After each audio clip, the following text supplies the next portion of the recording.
Nous poursuivons l'étude de l'API des servlets et nous allons maintenant plus précisément nous focaliser sur la notion de listener web, si vous préférez, de gestionnaire d'événements côté serveur web.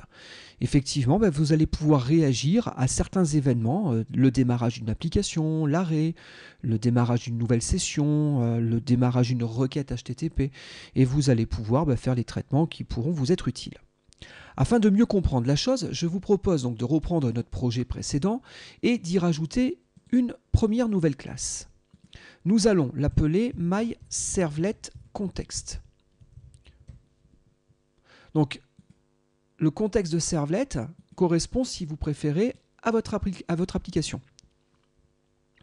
Et on peut rajouter un événement dédié à ce sujet. C'est un servlet context listener. Donc, je rajoute mon interface. Du coup, il me faut un certain nombre de méthodes. Il y en a deux. Vous avez le context initialized et le context destroyed. En gros, ça correspond donc au démarrage de votre appli et à l'arrêt de celle-ci. Du coup, pour marquer ce démarrage et cet arrêt, je vous propose d'utiliser une API de log, à savoir java.util.logging.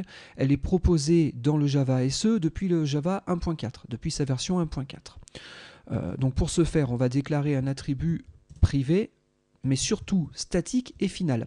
Effectivement, un logger peut charger une certaine configuration dans des fichiers. Ça va lui prendre du temps. Ce serait dommage de le refaire systématiquement, on préfère le faire une fois pour toutes. Donc la plupart du temps, les loggers sont mis de manière constante. La classe, c'est la classe logger, et donc comme je vous disais, on est dans java.util.logging. Je vais appeler mon logger log. Je vous rappelle les conventions de programmation Java. Normalement, les constantes, on les marque en majuscules. Et donc mon logger, je vais l'obtenir en faisant un getLogger. Et comme vous pouvez le voir, on peut lui passer un nom.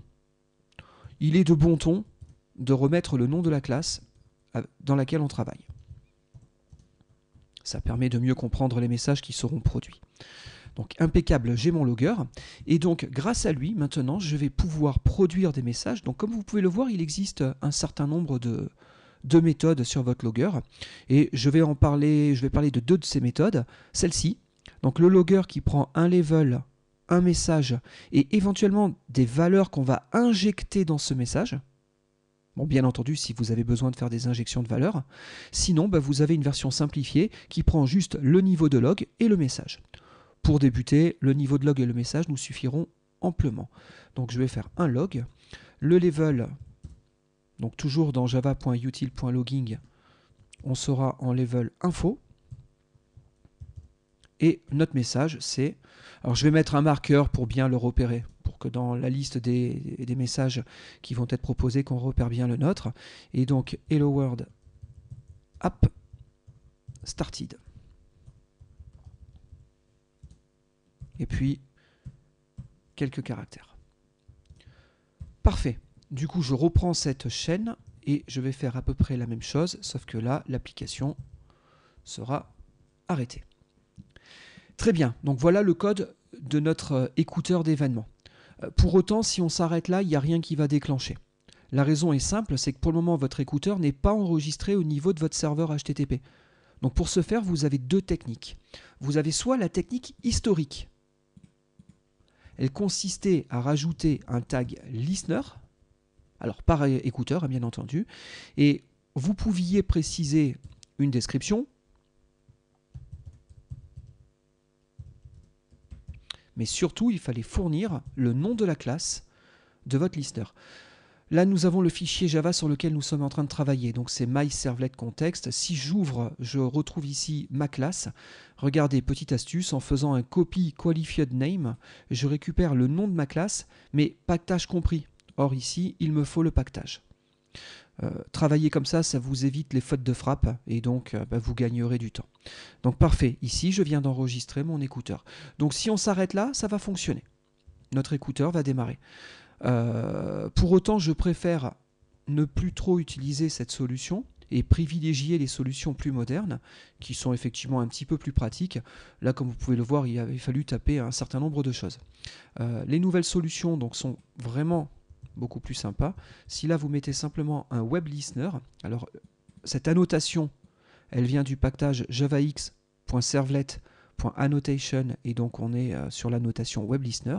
Bah, le simple fait de rajouter ça a automatiquement inscrit votre écouteur au niveau du serveur.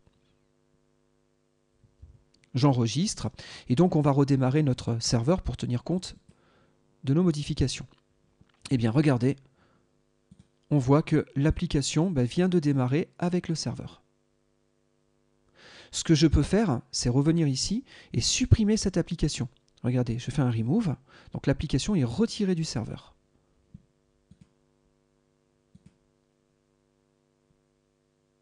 Bon, il y a eu un certain nombre de choses qui se sont exécutées. Je passe ces points de détail, mais en tout cas, ce qu'on repère bien ici, c'est que notre application a été stoppée. Si jamais je reviens sur le serveur et que je redéploie de nouveau mon application, vous pouvez le faire en faisant Add and Remove au niveau du serveur. Là, vous avez l'ensemble des applications proposées au niveau de votre workspace.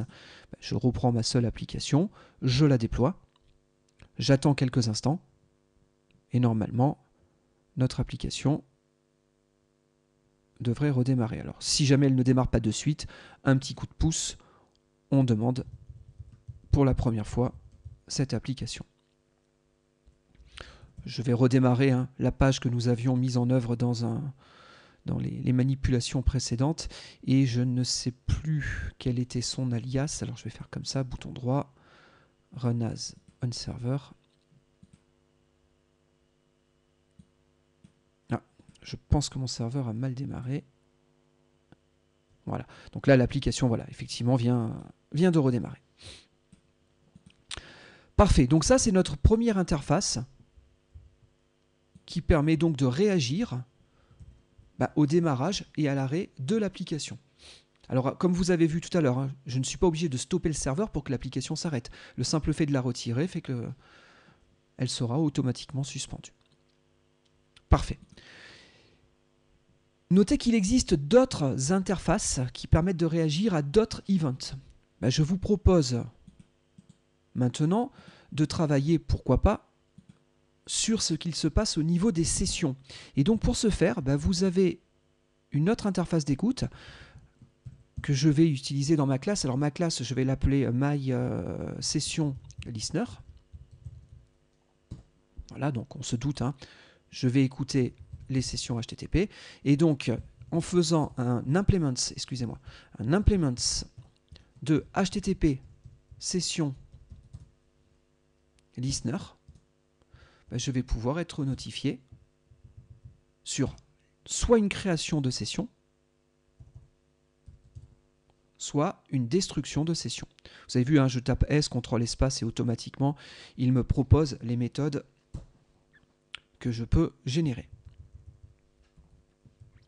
Du coup, j'enlève le code proposé par défaut et je vais refaire à peu près la même chose, à savoir, je vais récupérer un logger pour faire quelques affichages.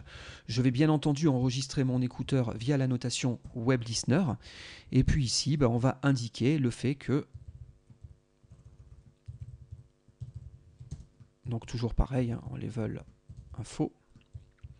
Et donc, comme je disais, on indique qu'une nouvelle session vient de démarrer.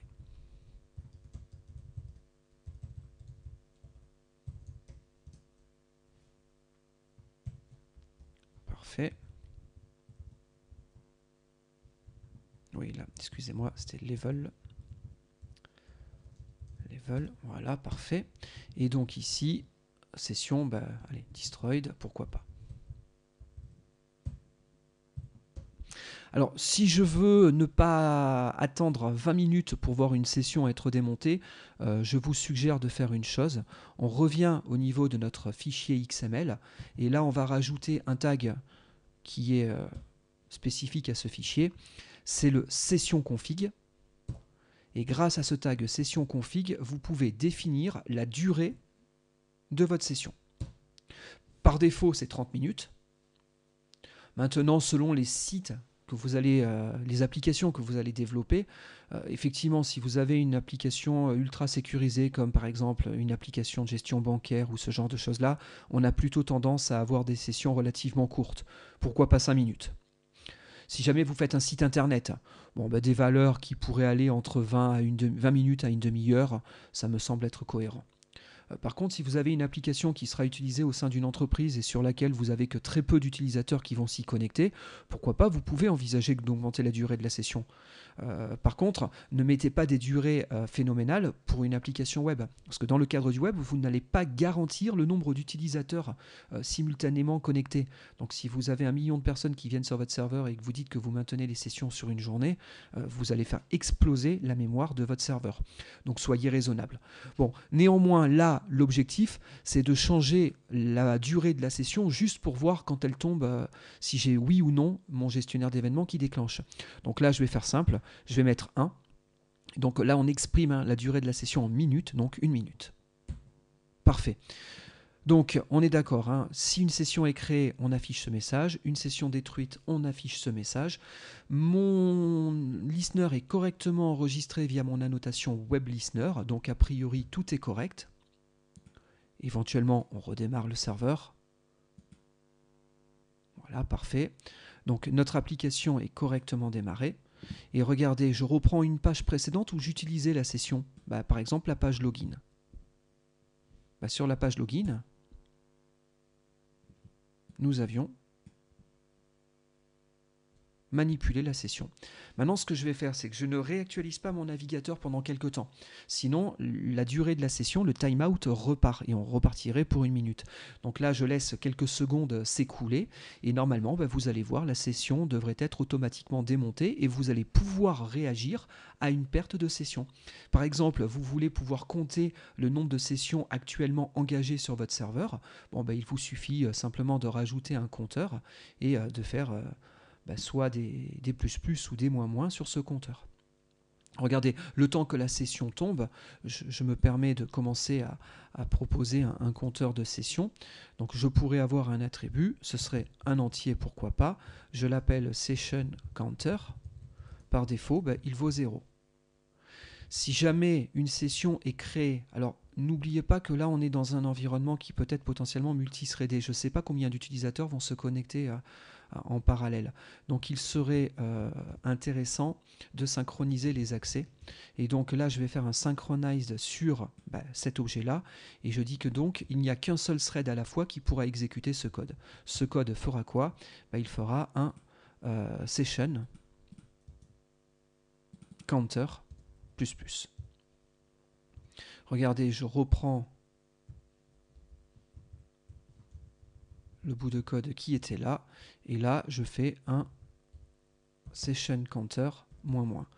Du coup, ça nous permet éventuellement à ce niveau-là de pouvoir rajouter, pourquoi pas, notre donnée numérique. Alors notez qu'au passage, la session précédente vient de tomber, la minute est écoulée. Parfait. Bon, je continue ma manipulation et donc vous voyez là je vais injecter session in memory. Voilà, là ça me permet de voir donc mon nombre de sessions actuellement engagées. Je fais comme tout à l'heure, je mets quelques caractères pour un petit peu mieux voir mes logs au milieu de tous les autres. Voilà, parfait. Bon, là, si on a des nouvelles sessions, j'incrémente mon compteur. Si je perds des sessions, je le détruis. Je vais rajouter exactement le même message à ce niveau-là. Et puis, bien entendu, dans ce log, il va falloir injecter la valeur qui va aller en lieu et place de cette séquence-là. Et donc, c'est mon compteur de session. Parfait. Regardez, je redémarre l'application, voilà, tout s'est rechargé automatiquement. Du coup, je prends mon navigateur, j'ai une session qui a été créée, actuellement il n'y en a qu'une seule. Regardez bien, je laisse ce navigateur Chrome tourner, mais en parallèle, je redemande notre servlet login directement au niveau d'Eclipse, ce qui aura pour but de lancer un autre navigateur. Bon, j'ai bien 2 sessions qui sont actuellement en train de tourner. Parfait. Notez, vous auriez pu aussi rajouter une autre classe. Je ne vais pas faire de démo dessus, mais je vous montre juste ça en titre d'exemple. MyListener, je vais l'appeler comme ça. Mais j'aurais pu aussi implémenter une autre interface qui est assez proche de celle-ci, c'est le HTTP session, mais vous avez, excusez-moi, l'attribute listener. Et donc lui-même rajoute quelques méthodes, attribute added, attribute removed et attribute replaced. Donc du coup, si jamais vous ajoutez des clés dans votre session, des données dans votre session, vous pouvez aussi réagir à ces changements d'état. Bon, je ne vais pas aller plus loin sur ce type de listener-là, mais c'était en tout cas pour vous proposer leur existence. Et puis allez, je vais me permettre une dernière petite modification dans notre code pour tester un dernier type de listener. Le listener que je vais tester va réagir à chaque requête. Regardez, je vais faire un my request listener. Voilà, parfait. Et donc nous allons implémenter une nouvelle interface. Et donc cette interface, c'est servlet request listener. Donc du coup, il y a des méthodes auxquelles je vais pouvoir réagir. Je vais pouvoir réagir à une entrée de requête au niveau du serveur et à la finalisation de cette requête lorsque la réponse a été produite. Je fais comme pour les exemples précédents, à savoir j'enregistre mon listener au niveau du serveur HTTP via mon annotation. Éventuellement, je reprends un logger. Alors là, j'avais fait une petite bêtise, autant pour moi, mais mettez bien le bon nom de classe, sans quoi ici vous avez pas forcément les bonnes informations qui pourraient être précisées. Donc impeccable, donc je refais à peu près la même chose. Je reprends donc mon listener ici. Très bien. Voilà, je change le nom de ma classe pour ce listener. Très bien. Et ce que je vais faire, c'est que on va se débrouiller de récupérer la session HTTP. Le but, c'est de mémoriser des informations dans la session sur une courte durée. Mais pour ne pas perdre cette information-là, pourquoi pas, je vais travailler ici. Alors, quoique, je pourrais aussi travailler directement sur la request. Vous savez, sur une request, je peux faire un set attribute. C'est peut-être une meilleure idée. Je suis en train de réfléchir, ce sera certainement une meilleure idée. Regardez, ce que je veux, c'est un HTTP servlet request. C'est ma requête. Et pour la récupérer, je vais utiliser l'objet d'événement qui m'est passé en paramètre. Alors c'est vrai que sur les méthodes précédentes, nous avions à chaque fois un événement qui permettait de récupérer l'information, des informations sur l'événement qui venait de se produire. Bon, là, sur mon servlet request event, SRE, je peux récupérer ma servlet request. Alors attention, HTTP servlet dérive de generic servlet. Et generic servlet avait typé une request comme étant une servlet request et non pas une HTTP servlet request. Bon, il y a des liens d'héritage bien entendu entre les deux. Mais ici, histoire d'être correctement typé, je vais lui rappeler que moi, je veux manipuler une HTTP servlet request. Parfait. Donc là, je viens de récupérer ma request. Et ce que je vais faire, c'est sur cette request, je vais changer un attribute. Cet attribute, c'est start time. Voilà. Et ce start time, je vais aller le récupérer à partir de ma classe system en demandant le current time milli. Ça me renvoie un temps au moment où je le demande en millisecondes, comme son nom l'indique. Parfait. Une fois que j'ai fait ça, en fin de requête, ce que je vais faire, c'est que j'irai récupérer mon start time. Donc c'est request.getAttribute de start time. Ça me renvoie quelque chose qui est typé objet. Donc moi je rappelle précisément que c'est un objet de type long. J'utilise le wrapper, la classe enveloppante, mais après, via le unboxing, il sortira ma donnée entière dans mon attribut. Et du coup, ça me permet ici de pouvoir faire, grâce à mon logger, un petit affichage. On va se mettre en level info. Voilà. Et là, je vais pouvoir dire que la request is produced in. Et puis là, pourquoi pas, on peut injecter le temps que nous avons constaté. Et donc, c'est system.currentMilli auquel on retranche le start time, hein, et nous aurons donc le temps nécessaire à la production de cette requête. Donc impeccable, a priori là ça m'a l'air plutôt pas mal, je pense qu'on devrait être bon. J'attends que donc le contexte soit rechargé, ce qui est mon cas, et donc pourquoi pas, je vais demander la servlet lifetime, le lifecycle, voilà. Et donc regardez, ma requête a été produite, oui, petite faute de frappe, hein, excusez-moi, mais voilà, ma requête a été produite en 1 milliseconde. Bon, effectivement, j'ai pris un traitement qui était très simple, hein. Nous avions quasiment rien généré dans ce code-là, si ce n'est l'affichage qui était ici, donc les choses allaient extrêmement vite. Bon, pourquoi pas, vous pouvez utiliser ce type d'écouteur pour pouvoir faire une estimation du temps nécessaire à la production de vos pages web. Voilà. Bon, j'espère que ces quelques explications auront été claires et que l'utilisation de Listener Web n'a plus de secret pour vous. Voilà. On se retrouve très prochainement pour un autre tuto. Nous travaillerons sur les filtres au niveau des servlets. Merci de votre attention.